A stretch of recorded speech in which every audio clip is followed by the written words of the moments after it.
Hi, happy May and happy early Mother's Day to all of you who are mothers, who are pregnant, who are wanting to be mothers. Happy Mother's Day to you. I hope you get to do something super fun this Sunday in your honor. So I'm pumped to have this girl. And if you've been around me or the boot camp very long, you know her. Dr. Rebecca practices in Maine. I still remember our very first phone call, and it was right when she opened her practice, and she was doing an event the next day. And as somebody with lots of experience, I'm like, let's make a couple of tweaks. And instantly, she was coachable, she was excited, she implemented them, and the rest is history. So, Dr. Rebecca, welcome, and thank you for joining me. Thank you so much for having me. I'm excited to be here. I feel like that feels like it was just yesterday, but also like 100 years ago at the same time. I don't know. Right? How much has changed? Like two different locations, a baby, Yeah. a new certification under your belt or in process of, and on and on and on. So, congratulations to you, my friend. I'm super proud of you. Thank you. You are so welcome. So, let's jump in. We're talking about full spectrum perinatal care. What in the world is that? Totally. So I think it means something different to everybody, but honestly, this was born. See what I did there? Out of necessity after the birth of my son. He was born on December 2020, if that tells you anything. And honestly, the severe lack of resources and in-person support was like especially poignant at that time.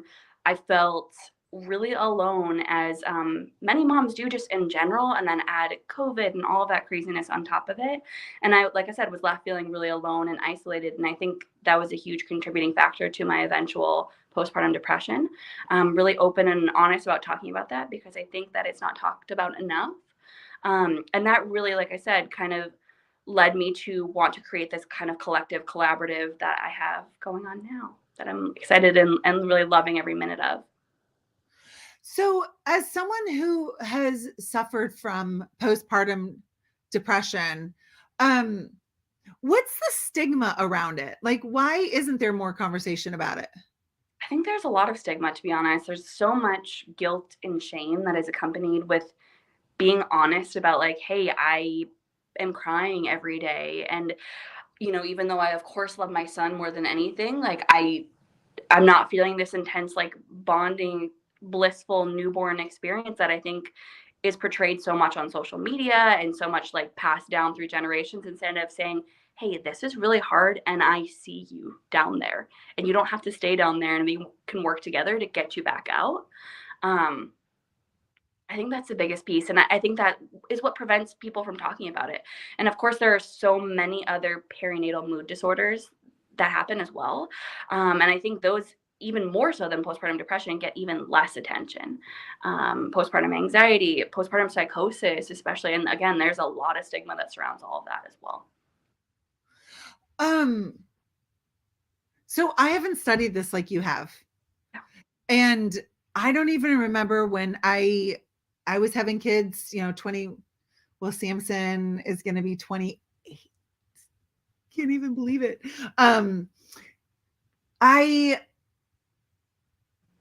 I my heart hurts for new moms these days.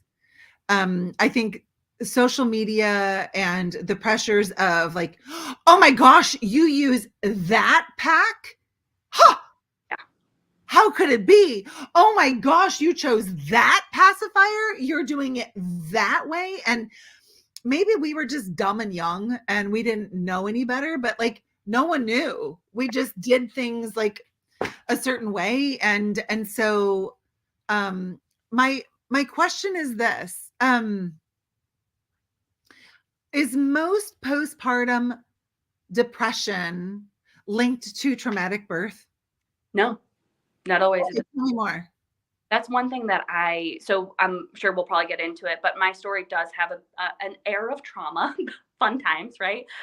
But you don't have to have any kind of traumatic birth experience, postpartum experience to trigger that. A lot of times, I think it really comes down to support in all forms, whether that's like nutritional support, sleep support, hormonal support, all of that, and then community support.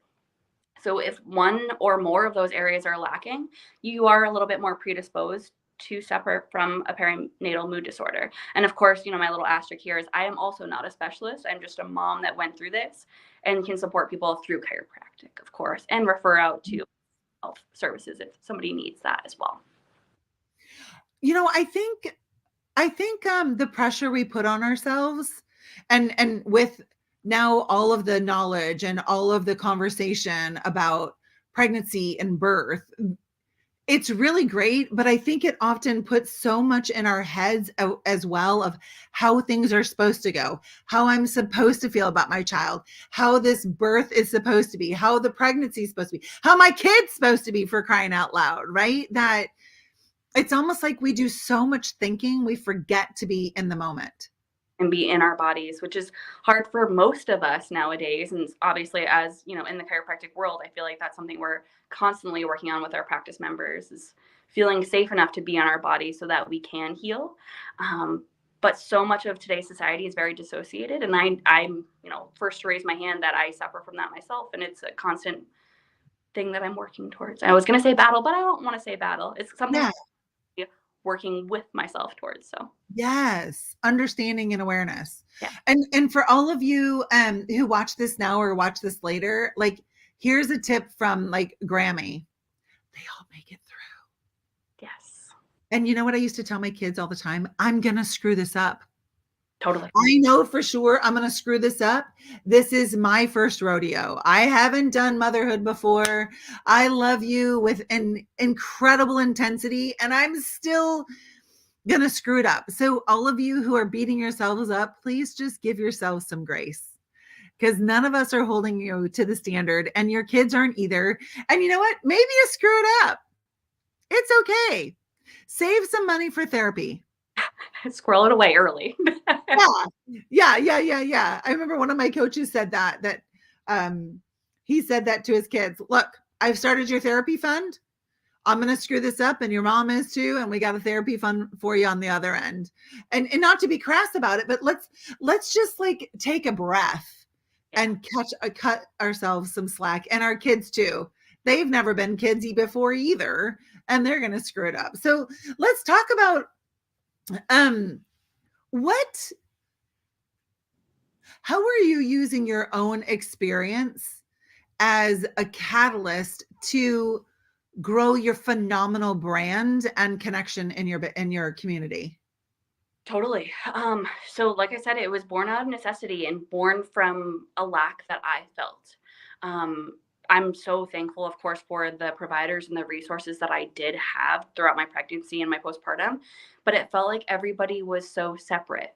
And I think, especially when you're in those first early days, having 100 different appointments and at so many different locations feels honestly inaccessible. It's not possible to have to cart a newborn in and out of a car seat that many times, unless you have infinite resources and funds to, have a nanny for your babe and you go do something, and that's its own world of craziness. So I really, again, noticed a lack. I personally didn't have an IBCLC, so a certified lactation consultant, in my area that I knew of. And so it's actually Dr. Sheree's IBCLC that works in her office, and her name is Danielle. She's a beautiful angel, and I hope Danielle sees this because she has completely inspired me. She helped me probably more than most people did in my postpartum experience. And I was like, you know what? There's none in my area, so I guess I'll do it. And I love yeah, and I think it just feels so aligned. Like I was supposed to do this anyway. And I just love supporting moms in this way. I'm still fresh at it. So I took Dr. Melanie's course, and it was actually Dr. Stacy Lowe, who's in the boot camp, who I saw she posted about this. And I was like, wait a second, there's a chiropractor that's teaching this. How wonderful. Yeah. Instead of learning, this, I don't want to say antiquated, but potentially way of approaching lactation that was developed forever ago and maybe doesn't fit moms' lives nowadays, and also doesn't fit the chiropractic perspective. and philosophy. So the fact that another chiropractor is teaching this course, I thought was so incredibly wonderful and taught us really how to integrate that right away. So I'm actually in my lactation room, which is really exciting. I've got all my fun supplies right here. So it's been really, I'm baby stepping it at probably a little bit of imposter syndrome. Sorry, Dr. Barb, I'm working towards it. But I started a lactation group right away, and I haven't really started as much one-on-one stuff. But I take my big exam to become an IBCLC in September. Congratulations. And what is IBCLC? So those who are watching will know what you're talking about. Stands for International Board Certified Lactation Consultant. So right now, after I finished Melanie's course, so the coursework, and then we go for a clinical experience in her office outside of Detroit, and then we take an exam. I'm now a certified lactation professional, so more similar to just a CLC. And I don't want to say just, but when you have the bigger letters, right, IBCLC, it's a little bit more internationally recognized as being able to offer full spectrum care for lactation. And can you show us your lactation room? Sure, yeah, I'd be happy to.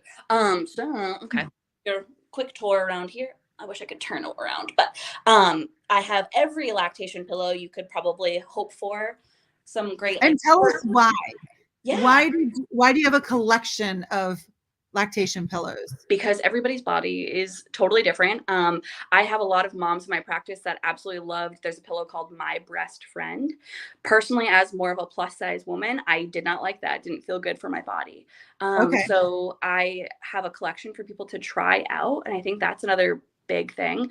Now that stores like Babies R Us and other things like that either are, I'm not sure if it's just my area that they're out of business, but there aren't as many places to go try things.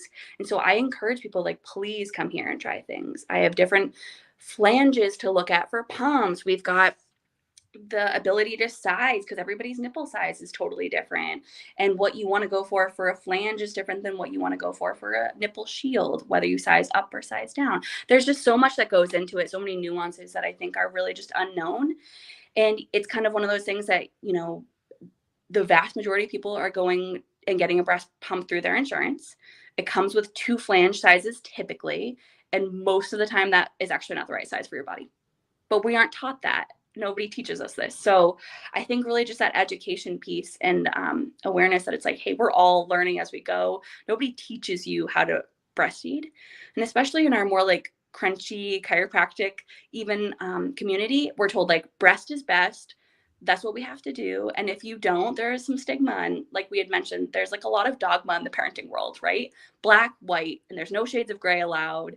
And through my own experience, I have learned that that is so far from the truth. And give yourself grace, like you had mentioned. And trust innate. Yes. Trust your body to know how to take care of your baby. You know, I Yes. look back on my parenting days and I'm like, your dogma caused your kids to suffer. Like, congratulations. It's hard. Yeah. It's just ridiculous. And I love, you know, for those of you who are watching now or watch this later, I just see endless marketing opportunities, right? Like doing a Facebook Live to just be like, hey moms, if you've told yourself that you and your baby are failures at nursing, it could be you have the wrong pillow. Right. Look at all of these pillows and come to my office and try them out before you cast you and your baby to the side saying you can't nurse. Totally. And doing the same thing with the breast pumps and doing the same thing with the nipple size and all of that. Like, right. And I think that's a great connection to chiropractic as well, is there's so much blame on, I mean, and then we can even get into, oh, I have the wrong pillow, I have the wrong this or that. Maybe your baby is stuck in sympathetic dominance. And until we get them out of that phase, nursing is going to be difficult. So that's where I think that marriage of the two is so vitally important. Yes. Yeah. And it's just a different perspective than yeah. So often IBCLCs are gatekeepers, and in the way that then they refer to other people. So if, you know, baby's having a lot of trouble, then they'll refer to body workers, which I think is so wonderful. But the convenience of, oh, hey, I'm right here is so nice. You know, maybe we do have some oral ties, but then we can do some cranial work and some intraoral releases right away, instead of being like, again, there's a second other appointment you have to get in with. Instead of being like, oh, we can do it all right here. Yes, I love that. All right, so keep going. So we have Totally. So, the okay, this guy behind me, everything's backwards. Sorry. The Mamaroo, we've got some mixed feelings about that, but containers, baby container syndrome, right? In a very short period of time, I think is totally okay. And as long as we explain that to parents, I think it's important. So that was actually the swing my son used for like a hot minute, but it's here just in case mom needs a break to set babe down, have them be calm so we can finish the assessment. Then we've got, of course, our lovely rocking chair with educational artwork, Park Avenue prints. She's amazing. She's got this beautiful pregnancy and chiropractic, and then we've got the lactation and chiropractic and breast anatomy. Nice. So great. And then you'll see my whole background. It's not cute here, but we've got the scale. This is a local herbalist that makes a product called Mama's Nips. One of the things I learned that I had no clue about is lubrication for inside your flange and inside your nipple shield is actually extremely important. So I've got that available for people. Beautiful candle that a patient of mine made for me.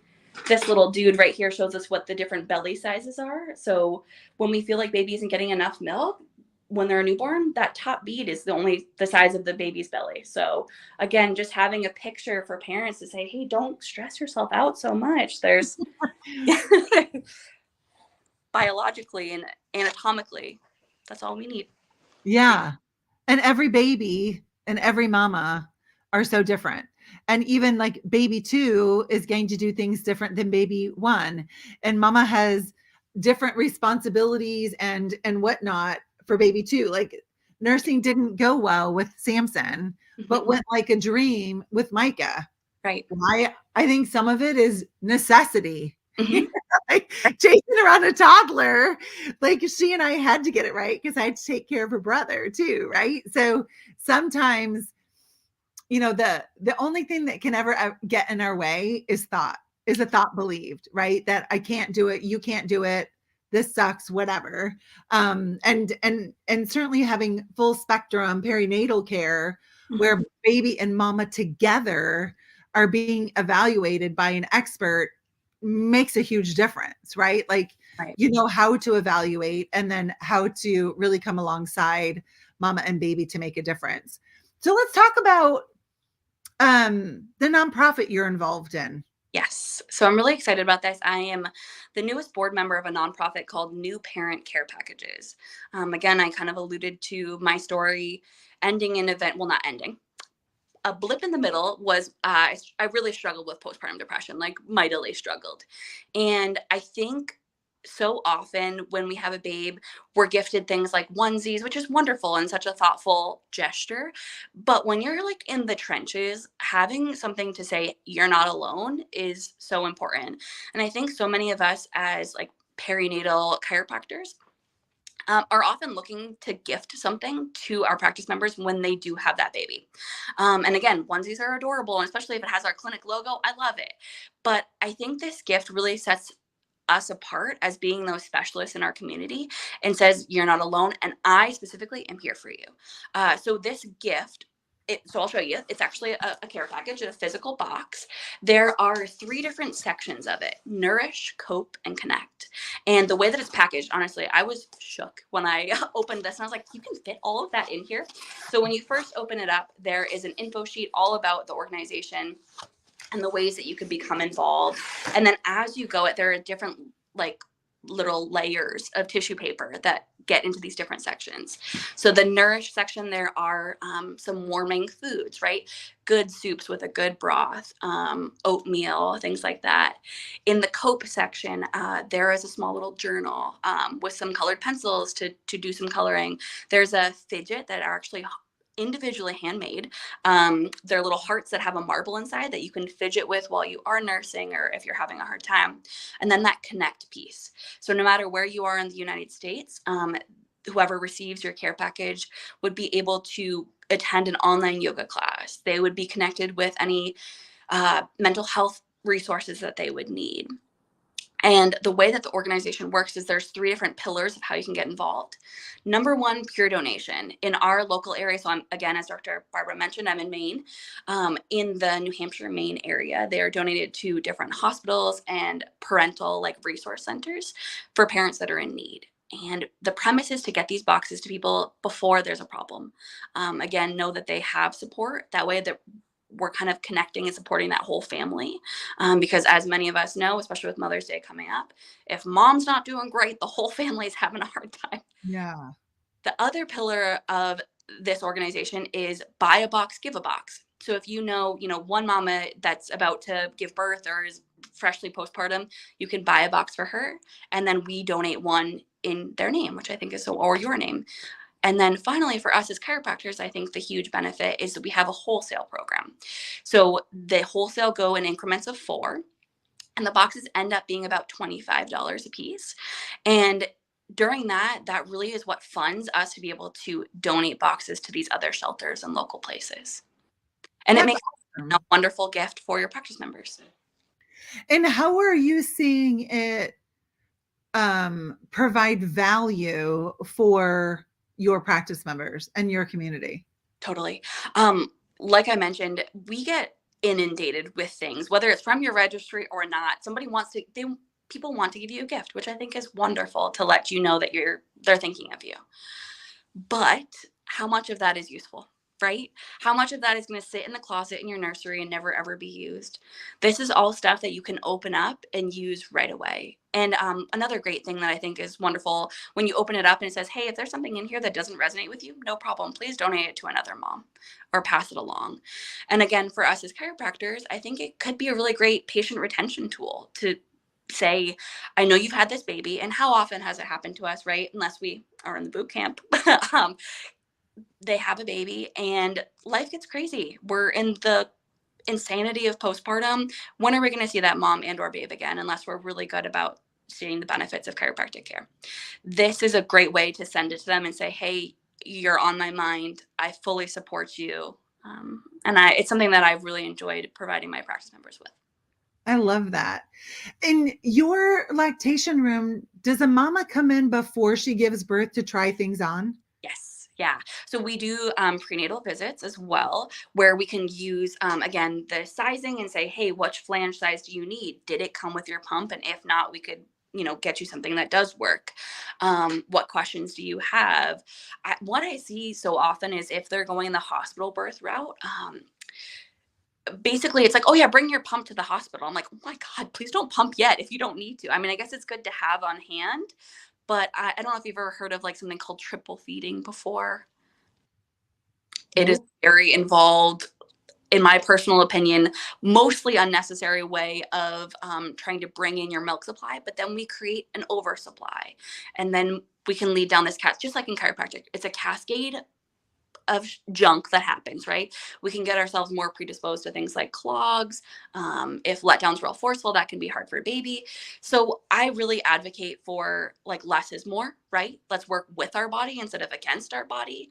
And also explaining when milk should be like coming in. I use air quotes here. And what to expect. Our birth is going to make a change that as well. Like moms that give birth via C-section, it's going to be different than potentially, a natural vaginal birth, just because of the fluids used during the surgical procedure.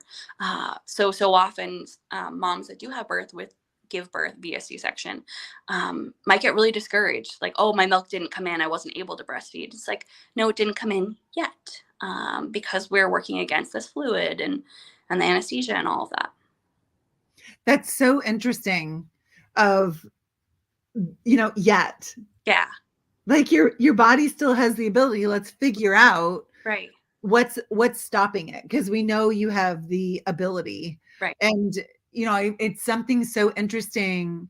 And I'm so grateful that there's so many in the boot camp, including you, who've really also dove into, okay, what's happening with the baby? Yes.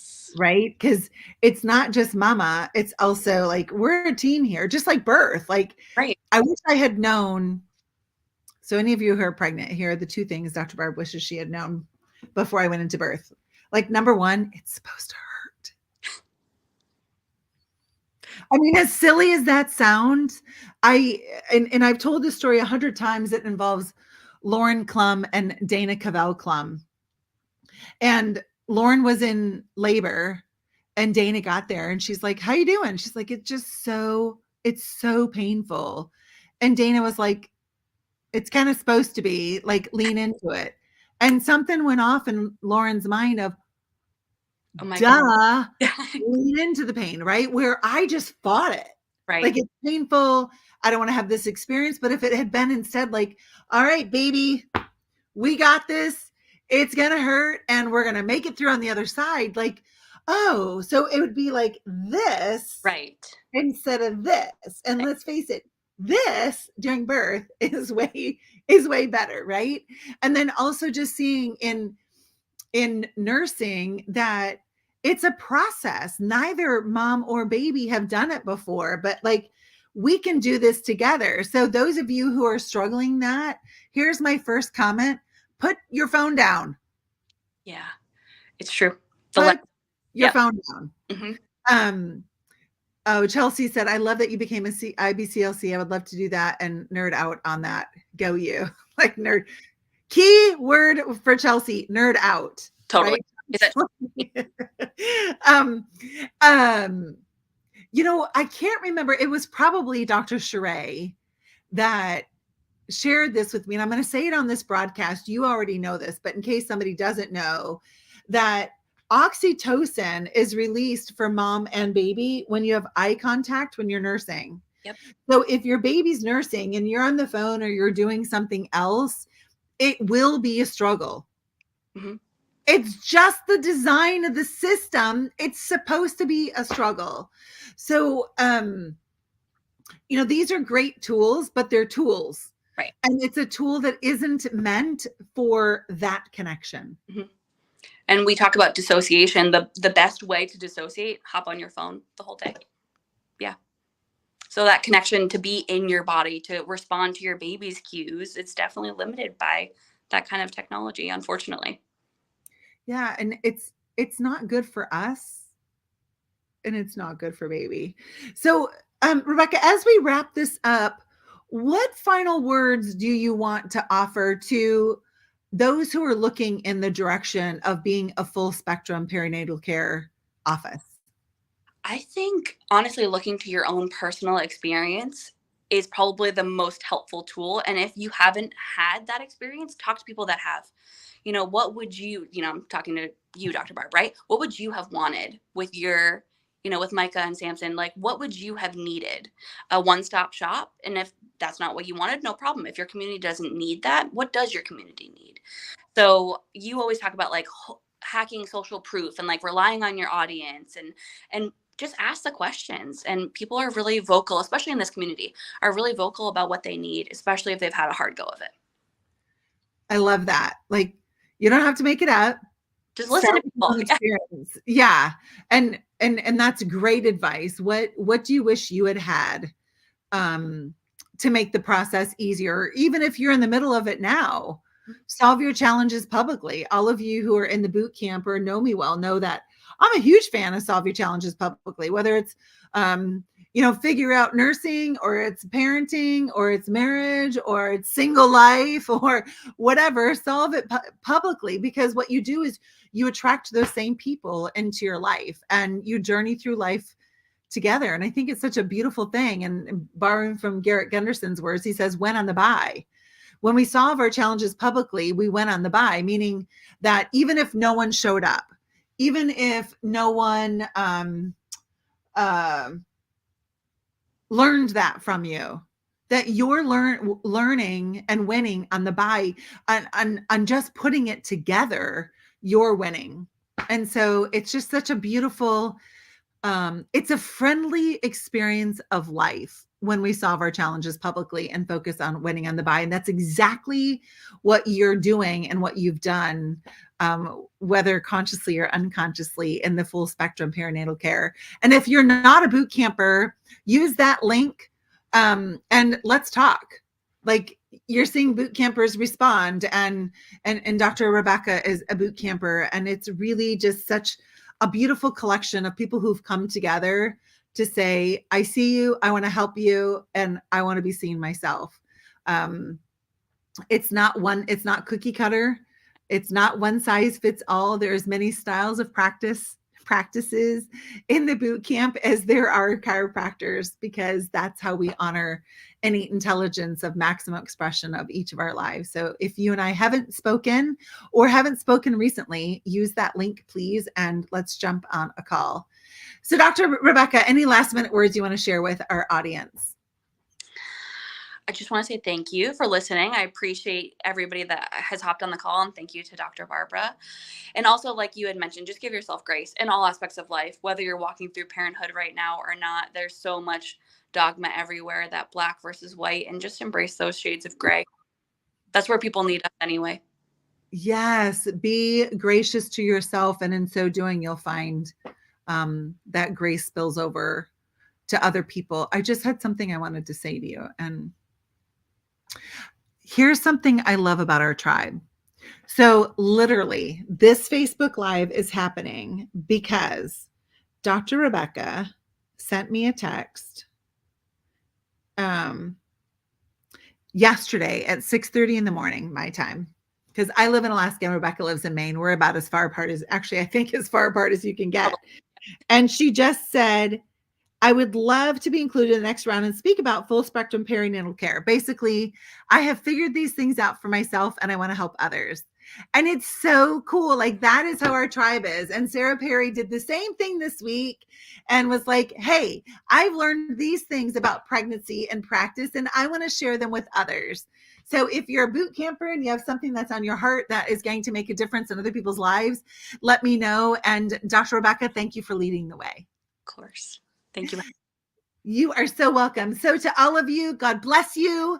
If you're alone and you're an island, that's not how we were designed to be. Please reach out to me, reach out to Rebecca. If we can't help you, I promise that we will put you in touch with someone who can. Please just don't continue to be miserable. It's an option that you don't have to choose. So God bless you. Thank you so much.